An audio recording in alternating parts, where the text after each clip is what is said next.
Welcome back, everyone. It is almost the deadline to have your brackets filled out and turned in. So I want to give some of the beginners out there a few tips to help guide you along the way. Now, the most important thing to remember is the odds of getting a perfect bracket are 1 in 9.2 quintillion. That's a lot of zeros. So, no pressure. I was going to just do a live bracket fill out, but it won't be perfect. There's basically mathematically no way it will be perfect. And instead, I just decided to let you guys make your picks, have some fun with it. Don't just pick all the number ones or the highest seeded teams over the lower seeded teams because that's not fun. You know, make your own decisions, but make your own decisions with these few helpful tips. Tip number 1. A 16 seed has never beaten a number 1 seed. Ever. Yes, you can always say this will be the year, but it's probably not going to be the year, so don't pick a 16 seed to beat a number 1 seed. Rule number 2, pick some underdogs. Historically, there's about 10 to 11 upsets in the first round of March Madness. Don't pick the 16 seed to beat the first seed, but maybe check out a little thing that's called 12 over 5. Historically, number 12 seeded teams have beaten the 5 seeded teams more often in an upset in the first round. Why is that? Well, all the 12 seeds, all 4 of them, are from what's called mid-major conferences.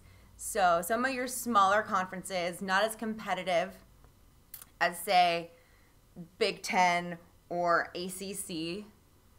And these teams had to win their way into the March Madness tournament. They've won their 12th seed by winning their conference championship.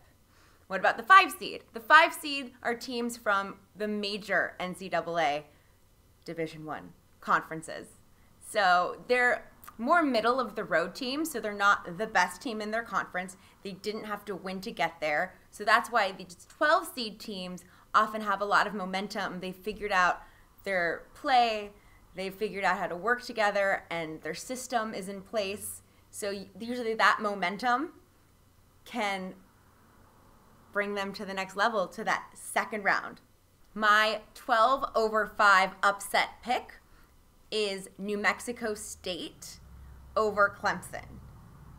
New Mexico State won their way in. They've got a lot of momentum. Clemson, historically good. They've made some good runs in March Madness, but they're dealing with some injuries with their starters. They've had some transfers. They're playing really sloppy, and they haven't played that good. So almost slam dunk, but risky New Mexico over Clemson pick.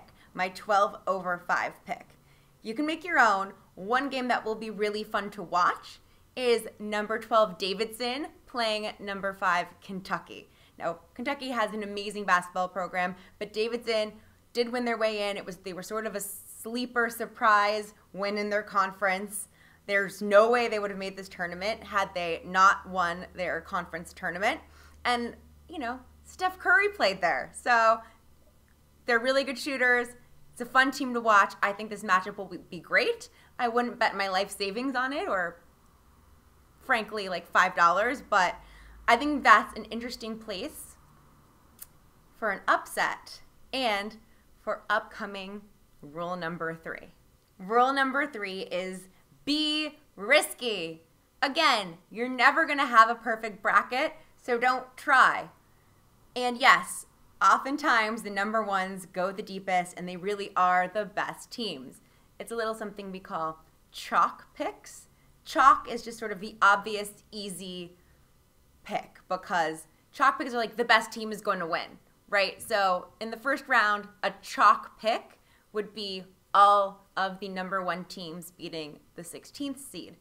But if you're trying to win a big pool with a lot of entrants, you got to be risky, because if you are risky and you turn out to be right and that team goes on to the next level and then the next level of the tournament, then you're looking at making a lot more points because the risk pays off. Big risk, big reward. So why not? Here's Some risky tips I have for you. Earlier I said if you want to be really risky, you can pick Davidson beating Kentucky. I also think Michigan is a little overrated this year. Yes, they're good, but they went into an overtime game with Iowa in the Big Ten tournament, and Iowa is not good at basketball. Spoiler alert, I went to Northwestern, so I'm a big Michigan and all other Big Ten schools hater. But I think they're also going to be a really popular pick. I think a lot of people are going to pick them to go second, third round.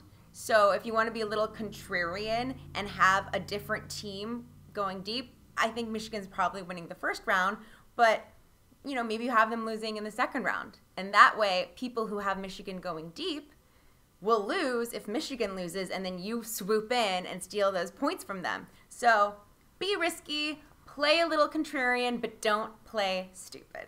Lastly, it's not a rule, but it's a prediction. I think whoever you have winning the South Division is going to end up winning the national championship game.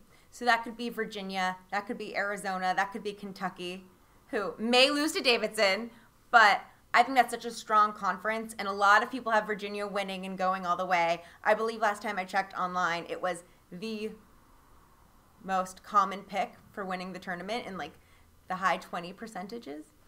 But, don't go with what everyone else says. Go with your gut. Have some fun. But if you're deciding in the Final Four who to go with all the way, I would say go with who took you to the end of the Southern region for 2018 March Madness.